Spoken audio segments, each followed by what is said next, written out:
दुष्ट बाघ शिकार करने के इरादे से समुद्र में कूद पड़ा। पास खड़ा एक हट्टा कट्टा आदमी हंसे बिना न रह सका, लेकिन अचानक बाघ ने चक्कर लगाया और उसकी ओर तैरा। उस आदमी की मुस्कान तुरंत गायब हो गई और वो हड़बड़ाकर लाइफ बोट में कूद गया। उसके पीछे खड़े बाघ ने नाव पर चढ़ने की कोशिश की, लेकिन चिकनी पतवार के कारण वो नाव पर चढ़ नहीं पाया। तभी उस आदमी को नाव पर एक कुल्हाड़ी मिली। अब निस्संदेह बाघ से निपटने का सबसे अच्छा मौका था। वो बाघ पर चिल्लाया मानो उसे अपनी जान दे देना चाहता हो। वो तेल और गैस पंप कर रहा था, लेकिन बाघ की आंखों में देखते हुए वो आखिरकार ऐसा करने से खुद को रोक नहीं पाया। बाघ की सिसकारियां सुनकर श्याओ शुआई हिचकिचाया। आखिरकार अपना मन बनाने से पहले वो शाम तक नाव पर ही रहा।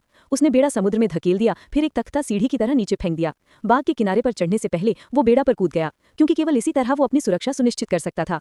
अगली सुबह जब बाघ आराम कर रहा था, श्याओ शुआई सारा सामान बेड़ा पर चढ़ा दिया गया। जैसे ही वो सामान गिन रहा था, एक बड़ी मछली उसके पैरों के नीचे जाल में फंस गई। मछली की असावधानी का फायदा उठाकर श्याओ शुआई ने जाल खींचा, फिर एक कुल्हाड़ी उठाकर उसे तोड़ दिया। मछली के शरीर का रंग धीरे धीरे फीका पड़ता देख श्याओ शुआई फूट फूट कर रो पड़ा, क्योंकि उसने पहली बार किसी जीव को मारा था।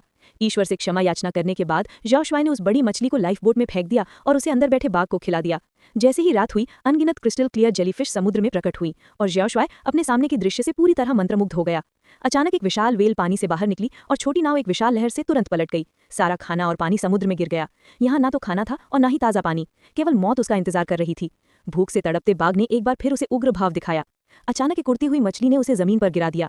बिना सोचे समझे श्याओ शुआई ने झट से मछली बाघ की ओर फेंक दी, लेकिन अगले ही पल उड़ने वाली मछलियों का एक झुंड उनकी ओर दौड़ा चला आया। किस्मत अचानक से आई। आदमी और बाघ जल्दी से खाना इकट्ठा करने लगे। तभी बाघ के हाथ एक बड़ी मछली लग गई। नन्हे शुआई को पता था कि अपनी जगह पक्की करने का यह एक अच्छा मौका है, इसलिए उसने एक छड़ी उठाई और बाघ का सामना किया। श्याओ शुआई के डराने धमकाने पर बाघ ने पहली बार आत्मसमर्पण करने का फैसला किया, लेकिन श्याओ शुआई को बड़ी मछली ले जाते देखकर वो अब भी अनिच्छुक था। हालांकि श्याओ शुआई की पैनी निगाहों को देखकर उसने आखिरकार आज्ञाकारी होकर अपने बगल में रखी उड़ने वाली मछली को खाना शुरू कर दिया। उस शाम श्याओ शुआई द्वारा बड़ी मछली तैयार करने के बाद वो जी जान से खाने लगा। 20 सालों में फास्ट फूड के शौकीनों की ये पहली मुलाकात थी, लेकिन साथ ही उसे एक समस्या का भी एहसास हुआ।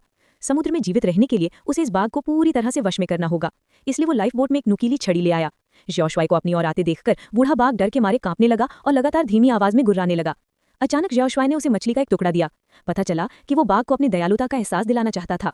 फिर श्याओ शुआई ने मछली का एक और टुकड़ा फेंका, जिससे बाघ धीरे धीरे जागीरदार बन गया। अंततः दबाव में आकर श्याओ शुआई ने बाघ को सफलतापूर्वक वश में कर लिया। आगे के दिनों में श्याओ शुआई ने अपनी नाव पर एक सनशेड लगाया और हर रोज वो नाव पर अपनी डायरियां लिखते, शार्क को भगाने के लिए छोटी छोटी लकड़ियों का इस्तेमाल करते और बारिश के दिनों में और ताज़ा पानी इकट्ठा करते।